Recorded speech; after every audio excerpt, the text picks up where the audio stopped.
2025 model ഒരു Fronx ആണ്, Suzuki Fronx ആണ് ഈ വണ്ടി. ഇതിൻ്റെ കംപ്ലൈൻറ്റ് അല്ലെങ്കിൽ പണി എന്താണെന്ന് ചോദിച്ചാൽ, ഈ വണ്ടി ഗ്രാഫൈൻ കോട്ടിങ്ങിന് വന്ന വണ്ടിയാണ്.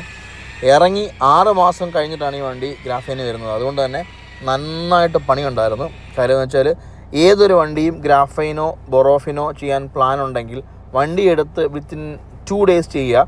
അതായത് വാഷിങ് തൊട്ട് മുന്നേ, 5-6 വാഷ് ചെയ്യുന്നതിന് മുന്നേ തന്നെ നിങ്ങളുടെ വാഹനങ്ങൾ പ്രൊട്ടക്ഷൻ കൊടുക്കുക. കാര്യം എന്താണെന്ന് വെച്ചാൽ, ഓരോ വാഷിങ്ങിന് ശേഷവും വണ്ടിയിൽ 100 മുതൽ 150 വരെ മൈക്രോ ലൈൻസ് വീഴാൻ സാധ്യതയുണ്ട്. അപ്പോൾ ഈ വണ്ടിയുടെ ഗ്രാഫൈൻ കോട്ടിങ് ചെയ്തുകൊണ്ടിരിക്കുകയാണ്. ഇപ്പം കേരളത്തിൽ എല്ലായിടത്തും കൂണ് മുളയ്ക്കുന്ന പോലെ ഗ്രാഫൈനും സെറാമിക്കും ബോർഡ് കാണാം.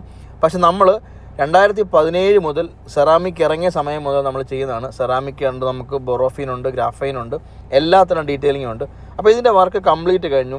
നമുക്ക് ലൈറ്റിൻ്റെ കീഴിലിട്ട് ഒരു വർക്കുമില്ല. നേരെ ആ വാഹനം കാണുന്നത് എങ്ങനെയാണോ അങ്ങനെ കണ്ടാൽ എത്രമാത്രം എങ്ങനെ ഇരിക്കുമോ അങ്ങനെയാണ് നമ്മുടെ എല്ലാ വർക്കുകളും.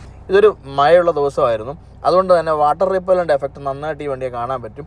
ഇതിൽ കൂടുതൽ ഇത്രയും ഡൗൺ ആയിട്ടുള്ള ഈ ഒരു ക്ലൈമറ്റിലും വണ്ടിക്ക് അത്യാവശ്യം നല്ല തിളക്കമുണ്ട്. നല്ല വെയിലുള്ള ദിവസങ്ങളാണെങ്കിൽ നല്ല തിളക്കം ഉണ്ടായിരിക്കും. വാട്ടർ റിപ്പല്ലൻ്റ് എഫക്റ്റ് ഗ്ലാസ്സിലും ഉണ്ട്.